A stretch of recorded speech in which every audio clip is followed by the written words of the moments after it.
அந்த ஹதீஸை நீங்கள் நீண்ட ஒரு ஹதீஸ். அவர் மலைக்கடையார், மக்காண்டா மலை பிரதேசம், காபத்துள்ள தாழ்ந்த இடம். இன்னைக்கு போனா நீங்க ஃபுல்லா காபா தான் அடியில், மக்காவோட மத்த பிரதேசம்லாம் பெருசாக இருக்கு வணக்குச்சா. ஏண்டா அல்லாஹ் உலகத்துல தேர்ந்தெடுத்த இடம் ரொம்ப தாழ்ந்த இடத்தை தேர்ந்தெடுத்தான். மனுஷன் தேர்ந்தெடுத்தா மலை உச்சில போய் கட்டுவோமான்னு கேட்பான். அல்லாஹ் தேர்ந்தெடுத்த இடத்த மலையில எல்லாம் எடுத்து பாத்தீங்கன்னா காபா கீழே தான் வணங்கும். அப்படி ஒரு இடத்தை அப்படியே போற இப்ராஹிம் அலைஹிஸ்ஸலாம் ரசூலுல்லாஹ் சொன்னாங்க, கொஞ்சமாக போய் மலைக்கடையால் போன அவர் பிள்ளையும் மனைவியும் தெரியாத ஒரு இடத்துக்கு மணல் குன்றுக்கு மேல் ஏறி துவா செய்ய ஆரம்பித்தார். காபாவை நோக்கி, அந்த திசையை நோக்கி. எங்க விட்டார புள்ள விளங்கக்கூடாது, ஏனென்றா கல்வி விடாது. இதை பேசலாம் பள்ளியில, சாதாரண எனக்கு கடந்து போகலாம். வாழ்க்கையில் புள்ளைக்கு ஒரு சோமில் ஐசூலண்டா அந்த இரவு அனுபவித்தவனுக்கு தெரியும். அல்லாஹ்வுடைய நல்லடியார்களே, அனுபவித்தவர்களுக்கு தெரியும் அது எப்படிப்பட்ட இரவாக இருக்கும் என்று. இப்ராஹிம் நபி போய் காணாத ஒரு இடத்துக்கு போய் ரசூலுல்லாஹ் சொல்றாங்க, தன் மகனும் மனைவியும் மகனும் காணாத ஒரு இடத்துக்கு போய், ரப்பனா இன்னி அஸ்கந்து மின் ஸுர்ரியத்தி, யா அல்லாஹ் என் சந்ததியை குடியமர்த்திட்டேன் யா அல்லாஹ், நீ சொன்ன மாதிரி நீ அஸ்கந்து மின் ஸுர்ரியத்தி பிவாதின் கைரி ஸீ ஸர்இன், இந்த பைத்துக்கள் முஹர்ரம், யா அல்லாஹ் எந்த புப்புண்டு முளைக்காத, எந்த விவசாயத்துக்கு லாயக்கு இல்லாத இந்த இடத்துல உன்னுடைய புனித ஆலயத்துக்கு பக்கத்துல என் மனைவி மக்களை குடியமர்த்திட்டேன் யா அல்லாஹ். ரப்பனா லியுகீமு ஸலா, அவர்கள் தொழுகையை நிலைநாட்ட வேண்டும் என்பதற்கு விட்டு விட்டேன் யா அல்லாஹ். ஃபஜ்அல் அஃபிதத மினன் நாஸி தஹ்வி இலைஹிம், மக்களுடைய கல்புகளை அவர்கள் பக்கம் திருப்பி விடு யா அல்லாஹ். நான் போற வைஃபும் பிள்ளையும் தனிய, யாருமே இல்லை, அங்க எந்த ஆளும் இல்லை, 4 பேர் அனுப்பி வச்சிரு யா அல்லாஹ், தன்னந்தனியா நிக்கிறாங்க யா அல்லாஹ் என்று கேட்டுவிட்டு போனாரே. இது படிக்க லேசி. தண்ட வாழ்க்கையில் இவ்வளவு பெரிய வேலையை ஜன்னாவுக்கு கொடுக்கவில்லை. இப்ப மனைவி பிள்ளை விட்டு தூரமாகிறார். பாப்பா விட்டு தூரமான செய்தி, மனைவி பிள்ளை விட்டு தூரமான செய்தி. அடுத்தது அது கொடுத்த வேலை, ஜன்னாவுக்கு அவர் கொடுத்த வேலை. அடுத்த வேலை என்ன தெரியுமா? அடுத்த சோதனை. அவர் வருகிற நேரம் அவருடைய மகன் பெருத்திருக்கிற நேரம், அதுக்கு முன்னாடி வந்து போயிருக்கிறார் இப்ராஹிம் நபி. ஆனா இந்த கட்டத்தில் பலமா பலகமாவி செய்ய அவரோட சேர்ந்து வேலை செய்கிற பருவம்.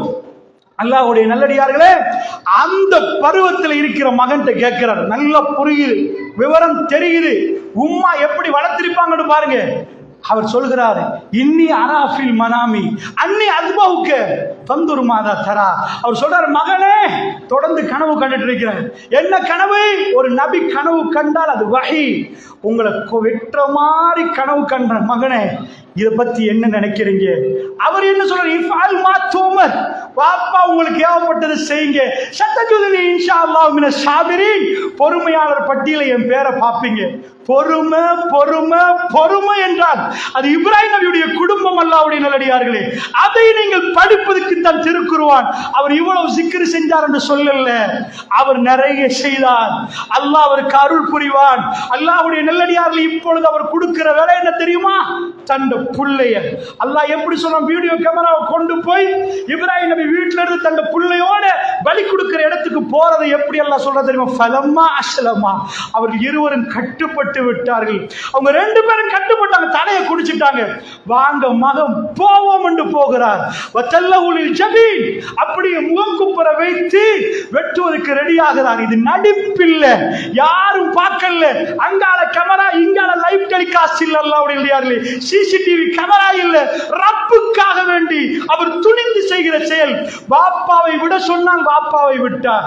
மனைவியை பிள்ளையை விட்டுட்டு வாங்கன்னா விட்டார். ஜன்னாவுக்குரிய அது வேலை. இப்பொழுது அவர் கொடுக்கிற வேலை என்ன தெரியுமா? அந்த அருமையான பிள்ளை, இந்த உலகத்தில் பிள்ளைகள் பெற்றெடுக்கலாம், இப்படியும் ஒரு பிள்ளையா? சுப்ஹானல்லாஹ். பாப்பா வெட்டுவான்னு சொல்ற நேரம் வயசு தெரியாதுன்னா பரவாயில்ல, குழந்தை பிடிச்சி வெட்டிடலாம். அல்லாஹ் சொல்றான், வேலை செய்யற டைம், அவரை தூக்கி கல்ல வைக்கிற இவர் மாதிரி ஓடி ஆடி வேலை செய்யற பருவம், புரிகிற பருவம். அந்த பருவத்துல தான் இஸ்மாயில் வெட்ட போறோம்னு சொன்ன உடனே தலையை கொண்டு போய் வைக்கிறார் கல்லுல. இப்ராஹிம் நபி கத்தி எடுக்கிறார். நீங்க நினைக்கிறீங்களா அவர் ஒரு மனிதர்? எங்களை மாதிரி நரம்பு இருக்கிறது, எங்களை மாதிரி இதயம் இருக்கிறது, அவரும் எங்களை மாதிரி தான் நல்லா. நீங்க அவரை வேற மாதிரி நினைக்காதீங்க. மலக்கு இல்ல. எங்க கண்ணுக்கு எப்படி கண்ணீர் வருமோ இப்ராஹிம் நபி கண்ணுக்கு கண்ணீர் வரும். அவர் கை நடுங்கிருக்கும், அவர் கால் நடுங்கிருக்கும், அவர் கண்ணு மேல கீழே போயிருக்கும்.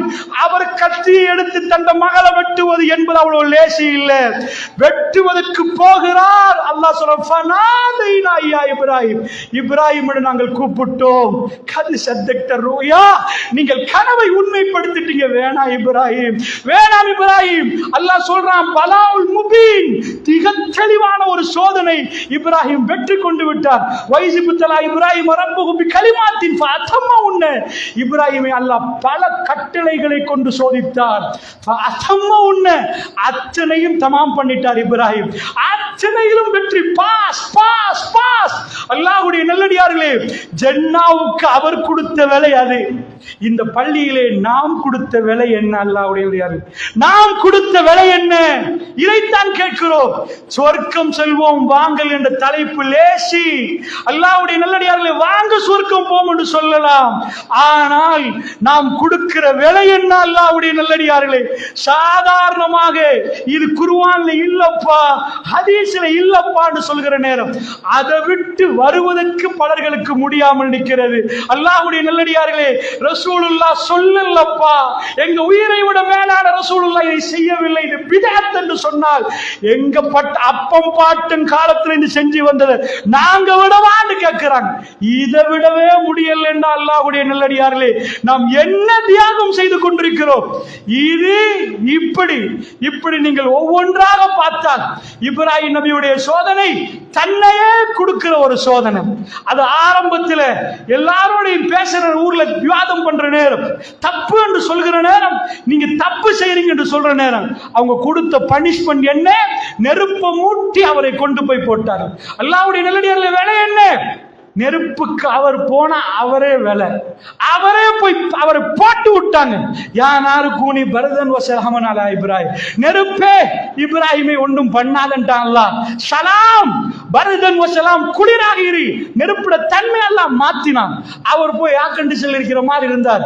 அல்லாஹ்வுடைய நல்லடியார்களே, இதுதான் ஹைலைட். இப்ராஹிம் நபியுடைய வாழ்க்கையில் உள்ள பாட். இதை ஏன் அல்லாஹ் சொல்லுகிறான் தெரியுமா? நபியை போய் ஞாபகப்படுத்துங்கள். ஞாபகப்படுத்துவது மூமின்களுக்கு பயனளிக்கும். நபியே, இதை நான் எனக்கு ஞாபகப்படுத்துகிறேன், இதை நான் உங்களுக்கு ஞாபகப்படுத்துகிறேன். அல்லாஹ்வுடைய நல்லடியார்களே, ஜன்னாக்குரிய பாதை அப்படிப்பட்ட ஒரு பாதை. அந்த பாதையிலே அல்லாஹ்வை பார்க்க போவது என்பது அவ்வளவு லேசானது இல்லை. அல்லாஹ் ரப்புல் ஆலமீன் சொல்லுகிறான், மறுமை நாளில் அல்லாஹ் காஃபிர்களை ஏறிட்டும் பார்க்க மாட்டான். காஃபிர்களுக்கு அல்லாஹ் பார்க்க மாட்டான். நீங்க நினைப்பீங்க, இது என்னப்பா, இது என்ன பெரிய தண்டனை? வல்லாஹி, இதை விட பெரிய தண்டனை இல்லை. இந்த உலகத்துல ஒரு மனுஷன் அழகா பார்க்கிறான், நூறலியா இது அழகான காட்சிகளை பார்க்கிறான். அதை பார்க்கிற நேரம் பக்கத்துல ஒரு ஆளுக்கு கண்ணே தெரியல, ரெண்டு கண்ணும் குருடண்டா. அந்த குருடட்ட போய் கேட்டா வழங்கும், நான் இப்படியெல்லாம் ரசிச்சு பார்க்கிறேன். பச்சை கலர் மரம், பச்சைண்டா என்னன்னு கேட்பார். அது எப்படி இருக்கும் என்று கேட்பார். வெள்ளை கலர் பால், அது எப்படி இருக்கும் என்று கேட்பார். அந்த கலரே பார்த்திருக்க மாட்டார். இவ்வளவு பெரிய சுற்றுலா போற அந்த அழகான காட்சிகளுக்கு மனிதன் நிறைய விலை கொடுக்கிறான். இந்த உலகத்தில் அழகுக்கு மேல் அழகு. இன்னல்லாஹ ஜமீல் ஓ யுஹிப்பு ஜமால். அல்லாஹ் அழகானவன். அந்த அழகு எந்த அளவுக்கு என்ற ஜன்னாவில் அல்லாஹ் மூமின்களை உள்ள எடுத்து தன்னுடைய கெண்டையை விரிப்பார். சலாம், அல்லாஹ் சலாம் சொல்லுவான். மூமின்கள் எல்லாம் மேலே பார்ப்பார்கள். சஹீஹான செய்தி. அல்லாஹ்வுடைய நல்லடியார்களே, அல்லாஹ் முதலிலே தன்னுடைய கெண்டை காலை காட்டுவான். ஆச்சரியத்தோட பார்ப்பார்கள், அசந்து போயிடுவார்கள். அல்லாஹ்வுடைய நல்லடியார்களே, இன்றைக்குள்ள இளைஞர்கள் ஒரு யுவதியை கண்டு பித்தம் பிடித்தவர்கள் மாறி அந்த காதலிலே மூழ்கி ஓடுகிறார்களே. என்ன அவருக்கு அந்த புள்ள அவ்வளோ அழகா, அவ்வளவு பாசமா நடக்குதான். என்ன விலை வேண்டுமானாலும் கொடுப்பாரா வேண்டாம் அந்த புள்ளை எடுப்பதற்கு. அந்த ஜென்னாவிலே அந்த இன்ப கட்டத்திலே அல்லாஹ் ரப்புல் ஆலமீன் மெல்ல மெல்ல தன்னை காட்ட ஆரம்பிப்பான். மூமின்கள் பார்த்துட்டே இருப்பார்கள். அல்லாஹ் தன்னை காண்பிப்பான் என்றாங்க ரசூலுல்லாஹ். அல்லாஹ் கேட்பானாம், மூமின்கள் அப்படியே நிலை குத்து பார்க்கிற நேரம் என்ன வேணும் என்று கேட்பானாம். மூமின்கள் சொல்லுவார்களாம், இதைவிட வேற என்ன வேணும் யா ரப்? அல்லாஹ்வை பார்ப்பதை விட சுப்ஹானல்லாஹ், அல்லாஹ்வுடைய விருந்துக்காக விருந்து தான் ஜன்னா, அவன் எங்களுக்கு போடுகிற சாப்பாடு தான் ஜன்னா. அந்த வாழ்க்கை அற்புதமான ஒரு வாழ்க்கை. பெருமானார் இதைத்தான் மக்களுக்கு திரும்ப திரும்ப திரும்ப சொன்னார்கள். பட தளபதிக்கு ரசூலுல்லாஹ் ரொம்ப பாசமா பேசுவாங்க, ரொம்ப இரக்க குணம் படைத்தவங்க. மிம்பர்ல ஏறினா பெருமானார் முகம் செவந்திரும். ஒரு பட தளபதி தன் படைக்கு எப்படி எச்சரிப்பாரோ அப்படி ரசூலுல்லாஹ் காரமாக நரகத்தை பற்றி பேசுவார்கள். வேணாமப்பா என்பார்கள், அது அதிபயங்கரம் என்பார்கள். ஜன்னாவை நோக்கி மக்களை அழைப்பார்கள் என்று சொன்னால், இந்த அல்லாஹ் ரப்புல் ஆலமீன் நம்மளை படைத்தவனை, ஒரு புள்ளைக்கு உம்மா இல்லை, அந்த உம்மா தெரியல, யாருக்கு